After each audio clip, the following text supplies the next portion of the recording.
Hi guys, welcome to the channel. This is the Geek In Review and I'm your host, The Standard, so let's get to it. Back with the Mandalorian Season 2 Episode 1. Now this is just a quick reaction video, but do be warned, there are spoilers ahead, so if you haven't seen the episode yet, please do turn off if you don't want to know any spoilers or any plot points that might come up in this episode. So we're back with a long-awaited premiere of Season 2, and as I said, this is just a quick reaction video to Episode 1. I will be doing a full breakdown with Easter eggs and things on Monday, so if you haven't already, like and subscribe so you don't miss it. Episode 1 picks up, and it's the opening scenes that we've seen from the trailer of Mando walking down a long dark street. It ends up in that combat match that we've seen in the trailer as well, where two of the species that are Jabba's guards are fighting. Now, I can't remember the names of the species off the top of my head. I will look into this and get back to you again in the main video. But this scene is just really setting the episode up, and we're finding out what Mando's up to. So basically he's gone to this match to find the sort of Cyclops character, who's a sort of criminal underworld figure, to find out where more Mandalorians are, because he knows that this guy at least knows where one Mandalorian is. And after the fight that again we've seen in the trailer, we get told that there's a Mandalorian on Tatooine. So yes, we're finally going to meet Timothy Olyphant. Yeah, I said I was going to have spoilers and that's it.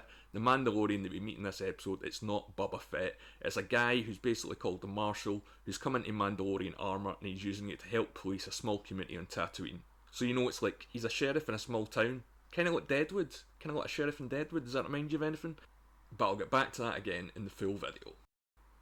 What this episode is doing is it's kind of reminding us not only where we left off at the end of Season 1, but also where we started. This episode does have the whole Western trope, the stranger helping a small town is a problem, and man, does this town have a problem, but I'll get to that in a minute. But let's go back a bit. So we're going to Tatooine and we get some familiar faces straight away. When Mando lands, he's greeted by the mechanic, who was in Season 1 Episode 5, who I think is called Pelimoto, but again, I'll look that up and get back to you in the main video. Mando finds a small town, and as I said, Timothy Olyphant is the sheriff, or he's referring to himself as the Marshal, and this town is a problem. But it's not a problem that we've seen before, or a problem you'd expect. It's not bandits or raiders. Well, they're in it. Actually, the raiders are in it quite a bit.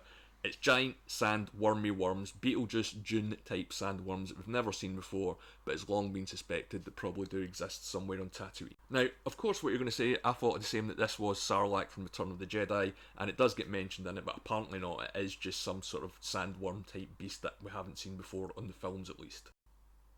Mando and the sheriff try and hunt the beast, and try and work out a strategy the best way to defeat it. In return for Mando's help, the sheriff says he'll give up his Mandalorian armour, and whilst they're out on the hunt, they come across a group of sand people, and together come up with a battle plan to try and defeat the beast, as Mando knows that these people would have years of experience trying to avoid it, if not deal with it themselves. They realise that they need the combined power of both the raiders and the townspeople to help defeat the beast, which, as you can imagine, doesn't go down well, as the raiders have been, well, raiding the settlement for years, so there's a bit of contention over whether they should join up forces to help defeat the common foe. So together they come up with a solution to beat the beast, and I have to say it's pretty spectacular, and it did feel a little bit Game of Thrones to me, like the episodes where they were shooting the dragons, with varying degrees of success over the later seasons, which also had varying degrees of success in the episodes as well. The visuals of them all fighting is good, but when Mando and the sheriff attack, it's amazing. The budgets and effect have gone up a noticeable notch here, and I think the fight is more to establish how capable the Mandalorians are. I mean, we don't even have Mandalorians here. We have one Mandalorian and one guy in Mandalorian armour. And when they come up with a strategy, they're pretty effective, using their jetpacks and the sort to help defeat the beast. So again, this is just a mega quick episode and a mega quick summing up. This is just a taste of the Mandalorian action that I hope we're going to get. They defeat the beast, and then Mando rides off into the distance back to his ship, the Razor Crest. Oh, and Boba Fett's in it. Yep, that's right, Boba Fett's in it. I know I said that he wasn't, but he is. He's at the end. Obviously we knew we were going to get him. He's not got his armour, but again, I'll get to that in the main video. It's a very quick breakdown of The Mandalorian Season 2 Episode 1. Now that's what I think, but let me know what you guys think. Leave a like, leave a subscription, leave a comment below. Have a great weekend, and I'll see you on Monday.